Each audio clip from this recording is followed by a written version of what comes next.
نحمده ونستعينه ونصلي على رسوله الكريم أما بعد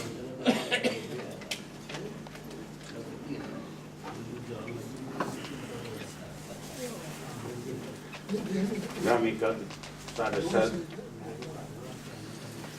اور نہایت ہی واجب الاحترام خواتین و حضرات، السلام علیکم ورحمۃ اللہ وبرکاتہ۔ وعلیکم السلام ورحمۃ اللہ۔ پیشتر اس کے کہ میں جناب پروفیسر محمد شریف بکاس صاحب کی کتاب جس کا عنوان قائد اعظم کے اسلامی افکار ود ان بریکٹس ان کے اپنے بیانات کی روشنی میں، اس کے بارے میں اپنے ذاتی تصورات کا اظہار کروں۔ میں اپنا مذہبی، اخلاقی اور سماجی فریضہ سمجھتے ہوئے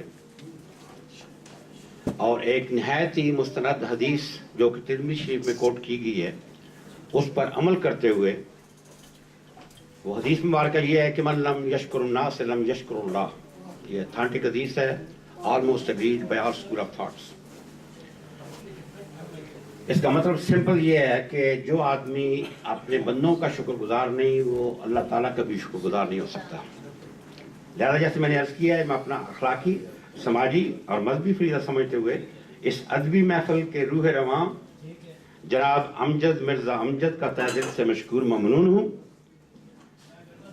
یہ ان کی ذرا نوازی ہے کہ وہ خاکسار کو گاہے بگاہ یاد کرتے رہتے ہیں، آمدن برسر مطلب۔ جناب پروفیسر صاحب، آپ تمام حضرات جانتے ہیں، مجھ سے زیادہ بہتر جانتے ہیں، ماشاءاللہ متعدد کتابیں اس سے پہلے مختلف موضوعات پر لکھ چکے ہیں، اور امید ہے کہ انشاءاللہ ان کا کام جاری ساری رہے گا اور لکھتے رہیں گے۔ دراصل میرے ہمبل اوپینین، میری ناقص رائے میں وہ نہایت ہی ایک اہم فریضہ ادا کر رہے ہیں۔ ابھی آپ حیران ہوں گے بھائی کون سا فریضہ ہے جو وہ ادا کر رہے ہیں جو ابھی تک انہوں نے ادا نہیں کیا۔ یہ پیورلی مائی پرسنل اوپینین، میرا ذاتی اوپینین ہے، you may disagree with it, of course you most welcome to it, اور امید ہے کہ انشاءاللہ لکھتے رہیں گے۔ دراصل وہ اپنا ایک نہایت ہی اہم فریضہ ادا کر رہے ہیں۔ باری تعالیٰ صاحب علم و دانش سے پوچھیں گے کہ میں نے آپ کو علم کی دولت سے نوازا تھا، آپ کا کام تھا کہ آپ دوسرے لوگوں تک یہ پہنچاتے تاکہ وہ بھی آپ کے کلام سے، آپ کے علم سے مستفید ہوتے۔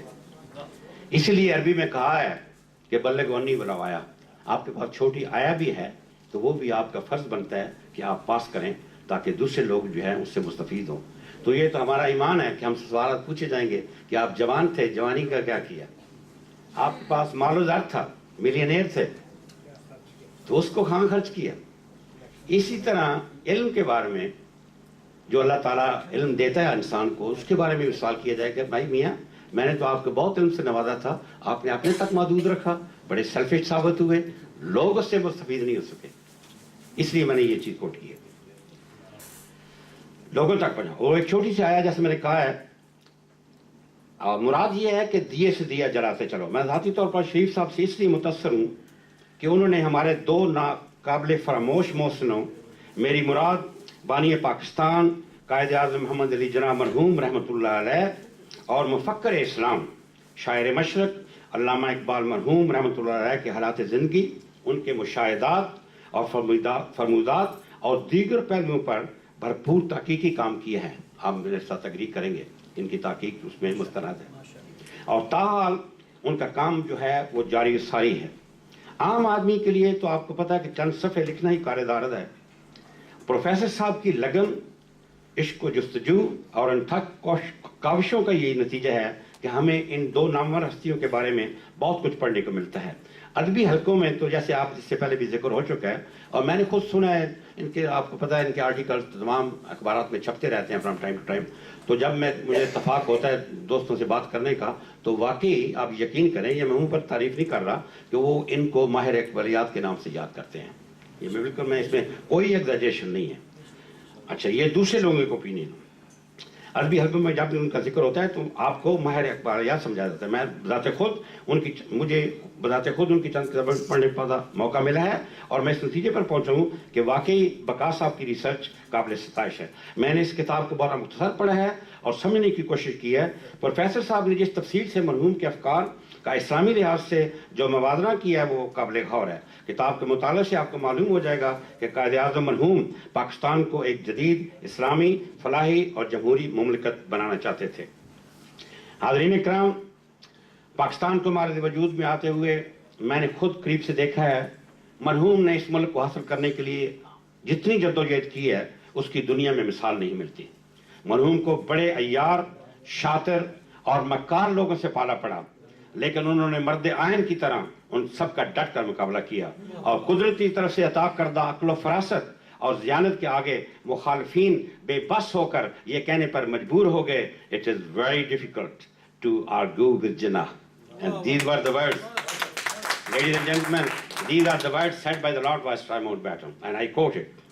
He said, "It's very difficult to argue with Jinnah, and it's difficult to convince him too."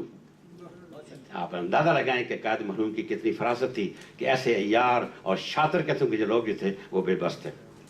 لیکن مجھے کہتے ہوئے شرمندگی محسوس ہوتی ہے کہ ہم لوگ قائد اعظم اور علامہ مرحوم کے افکار کے مطابق اسلامی نظریات کے قابل تقلید نمونہ نہ ہی بن سکے اور نہ ہی ہم نے بحثیت قوم اس کی کوشش کی ہے. یہ شرم کی بات ہے ہمارے لیے بحثیت قوم. اور سچ تو یہ ہے کہ بابائے قوم نے اپنا تن، من اور دھن سب کچھ قربان کر کے ہمیں صدیوں کی غلامی کے شکنجے سے نجات دلائی. قائد اعظم تیری عظمت کو سلام ہو. لیکن آج جو حشر وطن عزیز میں ہو رہا ہے، مرحوم کی روح بہت بے چین ہوتی ہوگی. مرحوم نے تو پہلے ہی دور اندیشی کا ثبوت دیتے ہوئے ایک تاریخی اور زومانی فکرہ استعمال کیا تھا. آپ کو بھی یاد ہوگا لیکن میں ریپیٹ کرتا ہوں. مجھے معلوم ہے، ود ان بریکٹس، قائد فرماتے ہیں مجھے معلوم ہے کہ میری جیب میں چند کھوٹے سکے ہیں. یہ قائد نے فرمایا تھا ایک تقریر میں. حضرات گرامی، پروفیسر صاحب نے کتاب میں آیات مبارکہ، جو کہ ماشاءاللہ عربی میں، فارسی میں تو آپ کو پتا ہے پروفیسر کو عبور ہے. کتاب میں آیات مبارکہ اور مستند حدیث جو کہ میں نے پڑھی ہیں، مستند حدیث کا حوالہ دے کر یہ ثابت کرنے کی کوشش کی ہے کہ بابائے قوم کا انداز فکر اسلامی اصولوں کے عین مطابق تھا. کتاب کے مطالعے سے قاری کو خود بخود علم ہو جائے گا کہ قائد مرحوم کو ہماری اسلامی تاریخ پر کتنا عبور تھا. بدقسمتی سے ہمارے درمیان چند تنگ نظر، میں بڑا جس کو پنجابی میں کہتے ہیں نا ہولا ہاتھ رکھے ہے، سمجھتے ہیں پنجابی میں کہتے ہیں ہولا ہاتھ رکھے. حالانکہ تنگ نظر ان کے لیے تو ایسا لفظ ہونا چاہیے جو کہ میں اپنی زبان خراب نہیں کرنا چاہتا. بدقسمتی ہمارے درمیان چند تنگ نظر اور ناشکر انسان موجود ہیں جو قائد کے بارے میں نازیبا الفاظ استعمال کرتے ہیں اور یہ ثابت کرنے کی کوشش کرتے ہیں کہ وہ اسلامی روایات کے قائل نہیں تھے. تو فون ایسے لوگوں پر جو کہ سراسر جھوٹ پر مبنی ہے. خواتین و حضرات، شریف صاحب نے قائد مرحوم کے اسلامی افکار کے بارے میں پھیلائی ہوئی غلط فہمیوں کو دور کرنے کی حد الوسع سعی کی ہے. ایک نہایت ہی مختصر تقریر کا ذکر کرنا میں یہاں ضروری سمجھتا ہوں. 14 اگست کو پاکستان کی آئین ساز اسمبلی کا افتتاحی اجلاس تھا. لارڈ ماؤنٹ بیٹن اور قائد اعظم دونوں وہاں پر موجود تھے. لارڈ ماؤنٹ بیٹن نے اپنی تقریر میں مغل شہنشاہ اکبر کی غیر مسلموں کے ساتھ رواداری کا بطور خاص ذکر کیا. آپ کو تو پتہ ہے روز لوگ ایسی باتیں کرتے ہیں. تو قائد اعظم بھی وہاں پر موجود تھے. لارڈ ماؤنٹ بیٹن نے غیر مسلموں کے ساتھ رواداری کا بطور خاص ذکر کیا. قائد اعظم مرحوم نے اپنی جوابی تقریر میں کہا کہ اکبر بادشاہ کا رویہ کوئی ہمارے لیے نئی بات نہیں تھی اور نہ ہے. ہمارے پیغمبر اسلام نے یہودیوں اور عیسائیوں پر فتح حاصل کرنے کے بعد صرف الفاظ سے نہیں بلکہ عملاً ان کے ساتھ انتہائی فیاضانہ اور روادارانہ سلوک کیا تھا. آپ کو پتہ ہے فتح مکہ کے بعد جو کیا ہوا؟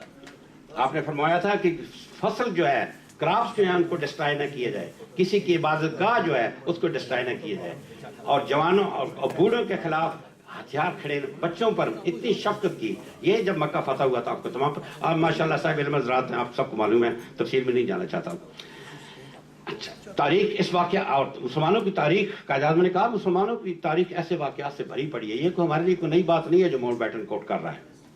نہایت ہی قابل مؤلف بکاس صاحب نے اس کتاب میں بدریہ ٹھوس دلائل یہ ثابت کیا ہے کہ مرحوم نے نہ صرف اسلام کا بغور مطالعہ کیا تھا بلکہ ان کی خواہش تھی کہ پاکستان میں اسلامی نظریات اور اقدار کو رائج کیا جائے اور آئندہ آنے والی نسلوں تک یہ ورثہ پہنچانے کا اہتمام بھی کیا جائے.